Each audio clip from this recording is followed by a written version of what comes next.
2 Samuel 19.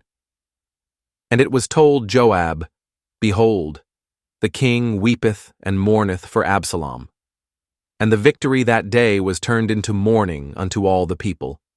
For the people heard say that day how the king was grieved for his son. And the people gat them by stealth that day into the city, as people being ashamed steal away when they flee in battle. But the king covered his face, and the king cried with a loud voice, O my son Absalom, O Absalom, my son, my son. And Joab came into the house to the king and said, Thou hast shamed this day the faces of all thy servants, which this day have saved thy life, and the lives of thy sons and of thy daughters, and the lives of thy wives, and the lives of thy concubines, in that thou lovest thine enemies, and hatest thy friends. For thou hast declared this day that thou regardest neither princes nor servants. For this day I perceive that if Absalom had lived, and all we had died this day, then it had pleased thee well. Now therefore arise, go forth, and speak comfortably unto thy servants. For I swear by the Lord, if thou go not forth, there will not tarry one with thee this night, and that will be worse unto thee than all the evil that befell thee from thy youth until now. Then the king arose, and sat in the gate. And they told unto all the people, saying, Behold, the king doth sit in the gate. And all the people came before the king, for Israel had fled every man to his tent. And all the people were at strife throughout all the tribes of Israel, saying, The king saved us out of the hand of our enemies, and he delivered us out of the hand of the Philistines, and now he is fled out of the land for Absalom. And Absalom, whom we anointed over us, is dead in battle. Now therefore, why speak ye not a word of bringing the king back? And King David sent to Zadok and to Abiathar the priests, saying, Speak unto the elders of Judah, saying, Why are ye the last to bring the king back to his house? Seeing the speech of all Israel is come to the king, even to his house. Ye are my brethren, ye are my bones and my flesh. Wherefore then are ye the last to bring back the king? And say ye to Amasa, Art thou not of my bone and of my flesh? God do so to me, and more also, if thou be not captain of the host before me continually in the room of Joab. And he bowed the heart of all the men of Judah, even as the heart of one man, so that they sent this word unto the king, Return thou, and all thy servants. So the king returned, and came to Jordan, and Judah came to Gilgal, to go to meet the king, to conduct the king over Jordan. And Shimei, the son of Gera, a Benjamite, which was of Bahurim, hasted, and came down with the men of Judah to meet King David. And there were 1,000 men of Benjamin with him, and Ziba the servant of the house of Saul, and his 15 sons and his 20 servants with him. And they went over Jordan before the king. And there went over a ferry boat to carry over the king's household, and to do what he thought good.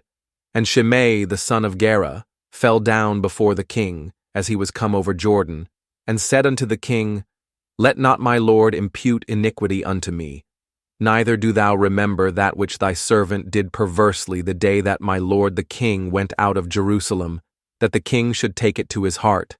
For thy servant doth know that I have sinned.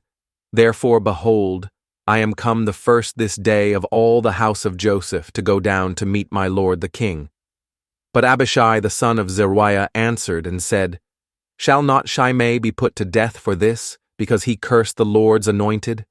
And David said, What have I to do with you, ye sons of Zeruiah, that ye should this day be adversaries unto me? Shall there any man be put to death this day in Israel? For do not I know that I am this day king over Israel? Therefore the king said unto Shimei, Thou shalt not die. And the king sware unto him. And Mephibosheth the son of Saul came down to meet the king, and had neither dressed his feet, nor trimmed his beard, nor washed his clothes, from the day the king departed until the day he came again in peace.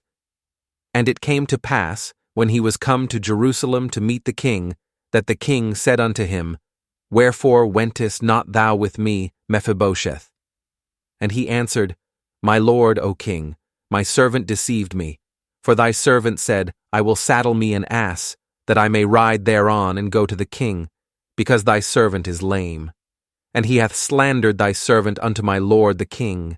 But my lord the king is as an angel of God. Do therefore what is good in thine eyes. For all of my father's house were but dead men before my lord the king.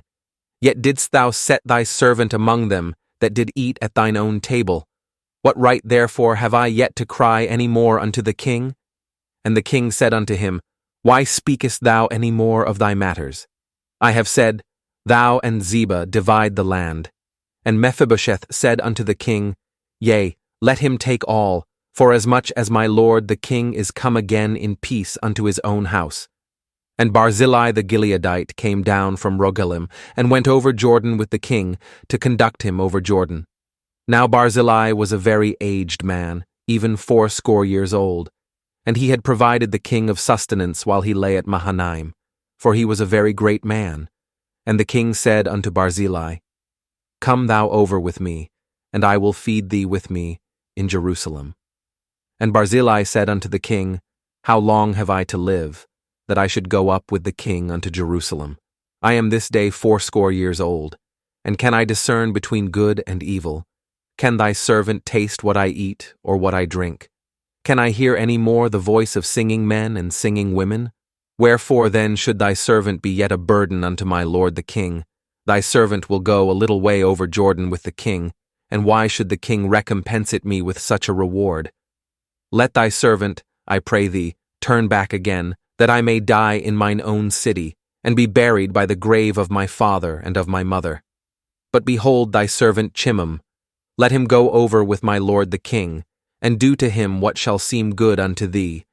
And the king answered, Chimham shall go over with me, and I will do to him that which shall seem good unto thee, and whatsoever thou shalt require of me, that will I do for thee. And all the people went over Jordan. And when the king was come over, the king kissed Barzillai and blessed him, and he returned unto his own place.